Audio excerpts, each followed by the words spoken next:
토레스 EVX의 실내입니다. 눈에 띄는 게 이게 두 개의 화면으로 12.3인치, 12.3인치의 화면으로 이렇게 되어 있고, 그 다음에 여기에 이제 공조장치를 위한 디스플레이가 따로 있었는데 똘똘한 화면이 들어가면 사실 여기서 공조장치 조절을 하면 되는 거죠. 그리고 에어컨 송풍구가 이렇게 아래 위로 되어 있고, 여기 드드득 하던 기어 노브가 이제 토글식으로 되는데 아마 BMW랑 같은 방식일 것 같아요. BMW가 이렇게 앞으로 하면 후진이고 뒤로 하면 드라이브로 가는 방식인데 아마 그런 방식으로 들어가고, 여기 밑에 수납 공간이 생겼는데, 여기 내연기관 때는 여기에 여러 가지 기계 장치가 들어가니까 수납 공간을 살릴 수가 없이 되어 있었는데, 지금 전기차는 바닥에 배터리만 깔면 되기 때문에 여기를 아주 큼직한 수납 공간으로 잘 만들어냈네요. 네, 하여튼 EVX의 실내 일단 괜찮습니다. 이 정도만 나오면 사실 뭐 흠잡을 데 없죠. 미디어 오토. 근데 이게 차 뭐 디자인도 그렇고요. 정말 깔끔하게 잘 만들었는데 이게 가격이 조금 좀 걱정되는 가격이기는 하더라고요. 두 가지 등급이 있는데 4,850만 원짜리가 있고 5,200만 원짜리가 있는데, 요 가격대면은 보조금 다 받으면은 4,820만 원짜리에 뭐 서울시 보조금 한 900만 원 정도 받으면은 3,000만 원대 후반에 살 수 있긴 합니다. 근데 요 정도 가격이면은 기아 니로 EV랑 비슷한 가격이에요. 니로 EV에 비해서 이게 메리트가 있느냐 없느냐를 판단을 많이들 하시겠죠. 같은 가격이니까. 니로 EV보다 큽니다. 니로 EV는 4.5m 짜리인데 이거는 4.7m 짜리. 그래서 사이즈가 거의 투싼 스포티지급으로 볼 수도 있죠. 그리고 니로는 그냥 CUV 스타일인데 요거는 SUV 스타일이잖아요. 차체도 좀 더 크고 SUV 스타일이라서 좀 더 강인해 보이고, 근데 가격은 비슷하다. 요게 메리트로 분명히 작용은 할 거예요. 근데 니로에 비해서 종합적인 상품성이, 완성도나 이런 것들이 더 좋으냐 안 좋으냐, 요거는 사실 지금은 모르죠. 게다가 니로에는 리튬이온 배터리가 들어가는데 여기에는 인산철 배터리가 들어갑니다. 물론 배터리 용량은 이게 더 좋아요. 73.5kWh 배터리가 들어가고, 케이지 모빌리티에서 자체 측정한 걸로는 WLTP 기준으로 500km, 그리고 우리나라에서는 한 420km 정도 갈 수 있을 것이다 라고 자체 측정치가 있는데, 이게 이제 실제로는 어느 정도 나올지는 모르겠습니다. 요 정도로만 나오면은 사실 스펙은 괜찮습니다. 니로랑 같은 가격임에도 니로보다 훨씬 더 경쟁력이 있어요. 더 크고 더 강인해 보이고 배터리도 더 큰 게 들어가고 더 멀리 가니까 니로랑 같은 가격에 팔면서도 여러 가지 메리트가 있긴 있어요.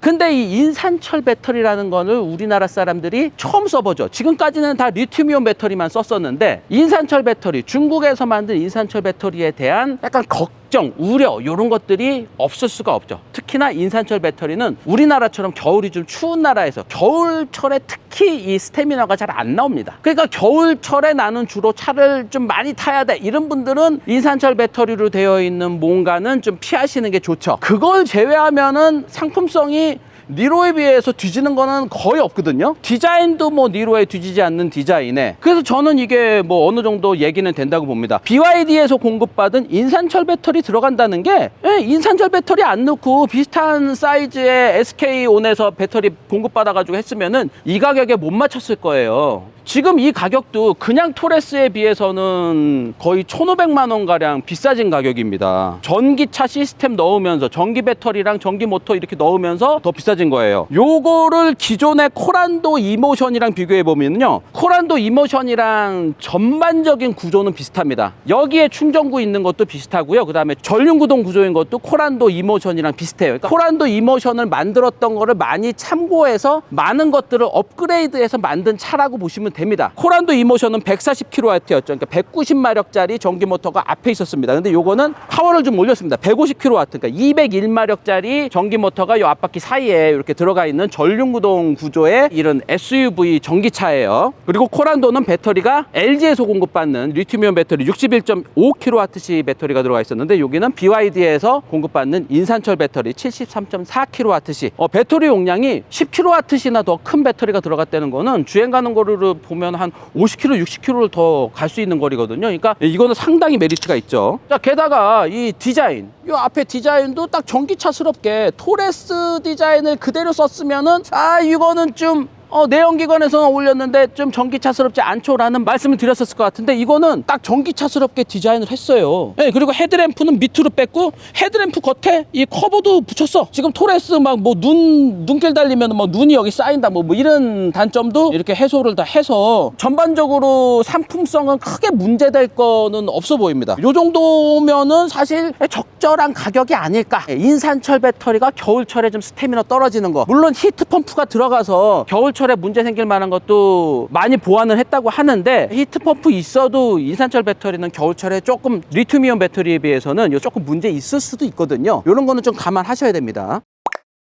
토레스 EVX 요거 일단 기대되는데 요게 올해 가을 정도에 나올 예정이라고 합니다. 전반적으로 디자인이나 뭐 이런 것들은 상당히 깔끔하고요. 기존의 토레스보다 1.5cm 늘어난 거는 아마 뒷범퍼가 조금 더 두툼하게 들어갔잖아요. 요거 때문에 조금 더 길이가 늘어난 것 같고 뭐 휠 베이스나 이런 거 그리고 차체 높이나 이런 것들은 거의 비슷합니다. 그리고 SUV 스타일이기 때문에 바닥 높이가 지금 요게 배터리가 다 인스톨 된 거거든요. 바닥 높이가 한 18cm 이상으로 그래도 좀 안전까지도 어느 정도 고려된 높이라서 바닥 높이도 만족스럽고요. 그래서 KG 모빌리티에서도 이제 완성도 높은 어디 내놔도 꿀릴 거 없는 전기차가 이제 좀 나오는 것 같습니다. 사실 코란도 이모션은 이게 회사도 좀 약간 정상이 아닐 때 이렇게 만들고 그래서 이렇게 하고 싶은 것들을 다 못하고 그냥 만든 듯한 그런 느낌이 있었거든요. 근데 요 토레스 EVX 정도면은 상품성에서는 크게 문제될 거는 일단은 없어 보입니다. 인산철 배터리가 조금 마음에 걸리는데 그거는 일단 차 나오고 나서 여러 가지 테스트를 해보고 나서 말씀드려야 될 것 같아요. 토레스 EVX 일단 나오기만 하면은 요거는 좀 뭐 얘기는 될 것 같다. 여기까지입니다. 미디어 오토